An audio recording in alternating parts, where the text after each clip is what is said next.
जय श्री कृष्ण बंधुरा आमी आज के तुम्हादेरके देखाबो जे ब्लाउजेर बैक साइडेर तिकन पट्टी और 2 इंचिर सोजा पट्टीटा किभाबे जয়েন करब।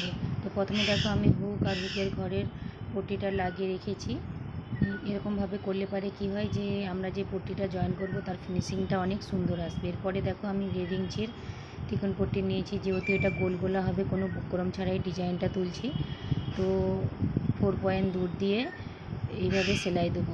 পিসটাকে কোনো রকমেই নিচের পিসটাকে টানাটানি করবে না, অস্ত্রটাকে আস্তে আস্তে বিছিয়ে বিছিয়ে করবে, তাহলে গোলগোলাটা খুব সুন্দর দেখবে। বুকরম ছাড়া গোলগোলাটা খুব সুন্দর উঠবে।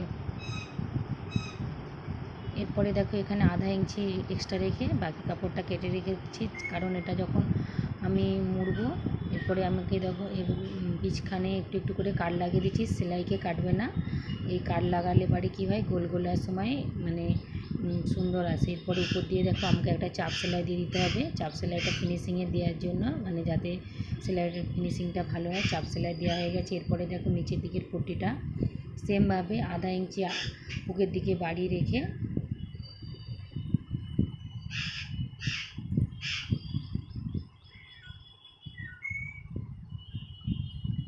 এরপরেও এর মধ্যে 4 পয়েন্টের মতন নিচের দিকের ব্যাক সাইডের নিচের দিক আর ওই 2 ইঞ্চির পট্টিটাকে এইভাবে সেলাই দেওয়ার পরেও এটাকে এর মধ্যেও চাপ সেলাইটা দিতে হবে সুন্দর করে।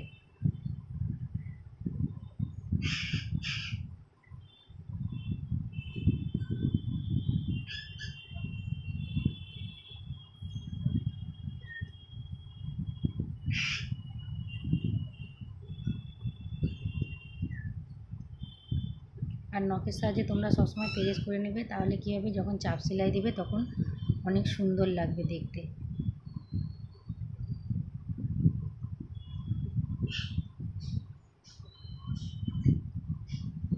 এরপরে দেখো এখানে যে বাড়তি অংশটা আছে আমি এইভাবে সমান করে কেটে দেবো। এদিকে কোনো এক্সট্রা কাপড় রাখার দরকার নেই, যেহেতু এটা যখন ফিটিং হবে মুড়ে যাবে।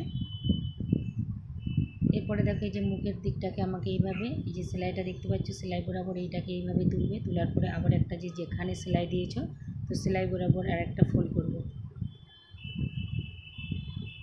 এইভাবে। আর আমি এখান দিয়ে আর একটা সেলাই দিয়ে দিচ্ছি, যে যখন আমি তুরপাই সেলাই করব বা হাত সেলাই করব তাহলে আমাকে কী হবে এখানে কোনো পিন লাগাতে হবে না, খুব সহজেই হাত সেলাইটা হয়ে যাবে উপর দিকে। আর যেহেতু এটা পেছন দিক, সবসময় তোমরা পেছন দিকে হাত সেলাই দেওয়ার চেষ্টা করবে, আর আগের দিকে মেশিন সেলাই দিলেও কোনো ক্ষতি নেই, সেটা তোমাদের চয়েস হিসাবে হবে। এরপরে দেখো এখানে এই ফোল্ডটা এইভাবে মুড়ে যাবে, মুড়ার পরে এখান দিয়ে হচ্ছে হাত সেলাই যাবে। তোমরা তো জানো যে হাত সেলাই বা তুরপাই সেলাই কাকে বলে, তো এখান দিয়ে হবে।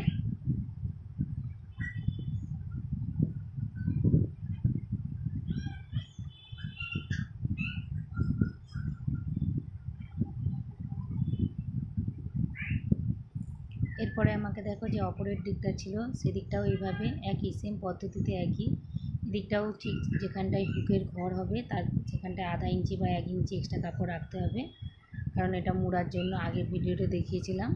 তোমরা একটু মনোযোগ সহকারে দেখো, অবশ্যই তোমরাও বুঝতে পারবে। ওইদিকে যতটা সেম সেলাই দিয়েছি এদিকেও ততটাই সেম দিয়েছি, দেখো দেওয়া হয়ে গেছে। এরপরে আমাকে কি করতে হবে যে নিচের দিকে যে টাক্স পয়েন্টটা রয়েছে এই টাক্স পয়েন্টটা দুদিকেই দিতে হবে। একদিকে ভিডিওতে আমি দেখাইনি, ভিডিও লং হয়ে যাওয়ার জন্য।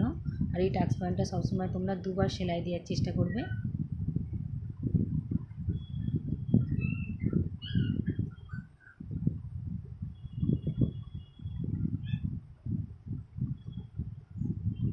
এরপরে দেখো নিচের দিকে 2 ইঞ্চি পটিটা এইভাবে সেম আগের পিসে যেইভাবে করেছো সেইভাবে করে নেবে। আর আগের দিকটায় দেখো আধা ইঞ্চি বা 1 ইঞ্চি এক্সট্রা কাপড় রাখবে। আগের দিকেও যদি হুকের ঘর বা হুকের পট্টি লাগাতে হয় তো এইভাবেই সেম একইভাবে থাকবে। দেখো আমার দুদিকেই লাগানো হয়ে গেছে, আর দুটোই দেখো সেম সেম হয়ে গেছে। তোমাদের দিকে দেখাচ্ছি, দেখো দাগটা মিলিয়ে সেম সেম হয়ে গেছে। আর তোমরা যারা নতুন আমার চ্যানেলে, অবশ্যই আমার চ্যানেলটাকে সাবস্ক্রাইব করে রাখো আর পাশে থাকা বেল আইকনটা ক্লিক করে রাখো, যাতে আমি যখনই নতুন কোনো ভিডিও ছাড়ি না কেন সর্বপ্রথম তোমাদের কাছে পৌঁছে যাওয়ার জন্য। আর ভিডিও দেখার জন্য সবাইকে অনেক অনেক ধন্যবাদ।